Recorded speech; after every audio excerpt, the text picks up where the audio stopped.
Hey there, history nerds and curious weirdos. You found your way to Naked History Debrief, our companion commentary where we tug at the threads, pull up the floorboards, and shine a flickering lantern into the weird, wild, and sometimes moldy corners of the past.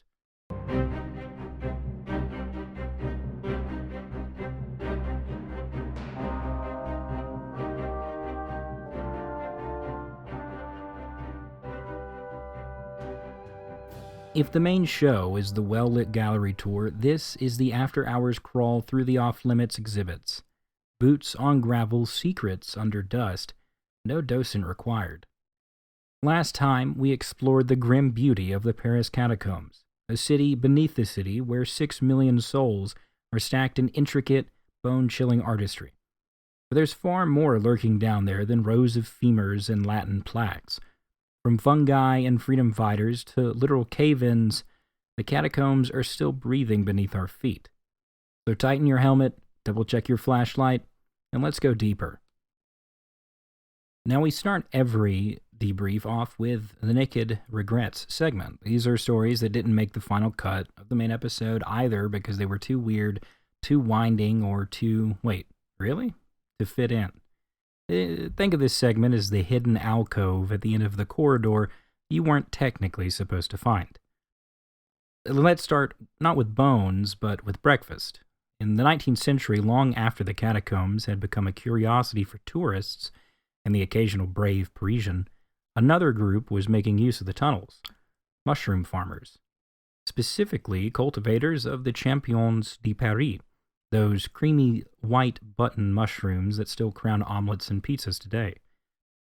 As it turns out, the catacombs' cool, damp air and total darkness offered ideal growing conditions for the mushroom.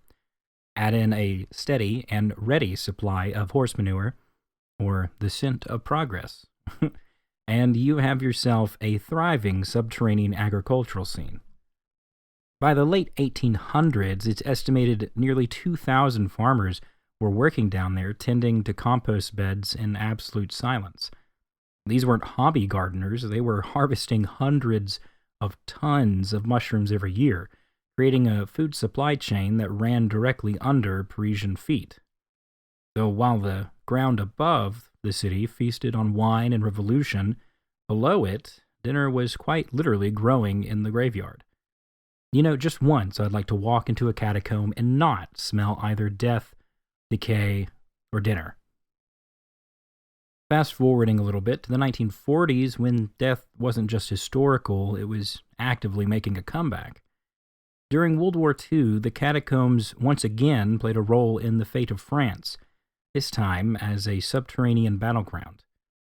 On one side, you had the French resistance, underground in almost every sense of the word, using the catacombs to move supplies, dodge surveillance, and organize the slow bleed of sabotage that helped grind the Nazi war machine to a halt. But on the flip side, the German Wehrmacht was also down there, and they weren't just occupying the city above, they'd built fortressed bunkers and command posts beneath the districts like Montepart and Lissy-Montigny. Cold stone chambers, once filled with bones, were turned into briefing rooms and barracks. Now imagine this: a Nazi officer reviewing maps next to a skull wall, while resistance fighters plot an ambush 20 meters away in total silence. You couldn't script that kind of tension. It's Les Miserables meets Inglourious Bastards, with just a little worse lighting. Now let's climb back up, literally, to the street level for a second, because Paris doesn't just sit on top of its history, it perches on it precariously. In 1774, part of Rue d'Enfer, or translated from French, Hell Street, yes, Hell Street, completely collapsed into the underground mines. We're talking a yawning sinkhole about 84 feet deep, swallowing homes, street and all. 1 second, a bustling neighborhood. The next, the ground just gave out. And this wasn't just a stroke of bad luck, it was the result of centuries of unchecked quarrying. Limestone pulled from beneath the city to build the very city itself. Paris, as it turns out, was built like a giant Jenga tower. In response, Louis XVI created the Inspection Générale des Carrières, a department tasked with mapping, reinforcing, and stabilizing the abandoned quarries. And their work helped. Well, kind of. Because even into the 20th century, collapses kept happening. A truck vanished near Saint-Michel in 1961, and in the 1990s, a whole delivery van was eaten by the road. And even today, engineers routinely scan beneath city streets to make sure that the next macaron shop doesn't just drop into a medieval pit. So the next time you're in Paris, if your croissant feels a little unbalanced, don't worry. It's probably just a 17th century ossuary settling on your feet. Paris problems. Now that we're back at the surface, it's time to zoom out and see what else history has unearthed this week across time.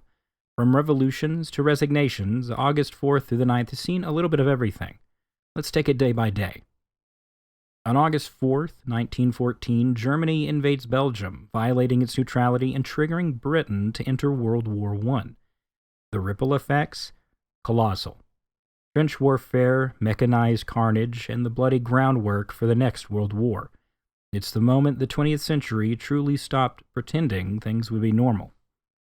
Cue the shell shock, mustard gas, and about 5 straight years of bad poetry. On August 5th, Scottish folk hero William Wallace was captured near Glasgow. He'd led a revolution against English rule, and now his days were numbered. He would be tortured and executed in London just weeks later. But his legacy? Carved deep into both Scottish nationalism and Mel Gibson's filmography.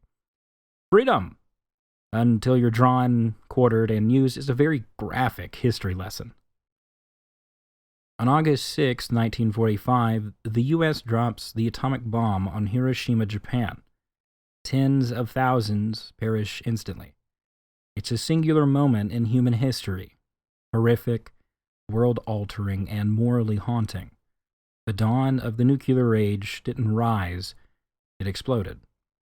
Humanity learned it could destroy cities in seconds, and that lesson still hangs in the air like fallout. On August 7th, 1782, George Washington creates the Badge of Military Merit, or what we now call the Purple Heart. It was revolutionary at the time, pun not intended, honoring ordinary soldiers for valor, not just officers with titles. It is still awarded today for wounds suffered in battle and laid the groundwork for valorous medals to be awarded in the United States. And it's a rare medal that you never want to earn. A reminder that courage usually comes with scars. On August 8, 1963, enter the Great Train Robbery, an infamous British heist where robbers made off with £2.6 million from a Royal Mail train. They used fake signals, inside knowledge, and surprisingly little violence. Most were caught. The money? Still never fully recovered. The perfect British crime, if you ask me. Well-dressed, well-organized, and just polite enough to become a national obsession. And finally, on August 9, 1974, Richard Nixon resigns the presidency amid the Watergate scandal. Faced with impeachment, he became the first U.S. president to step down. Gerald Ford takes the helm and promptly pardons him. No farewell like a helicopter exit, and no scandal like the one with tapes, burglars, and the phrase, "I am not a crook." The catacombs are more than just a spooky selfie spot.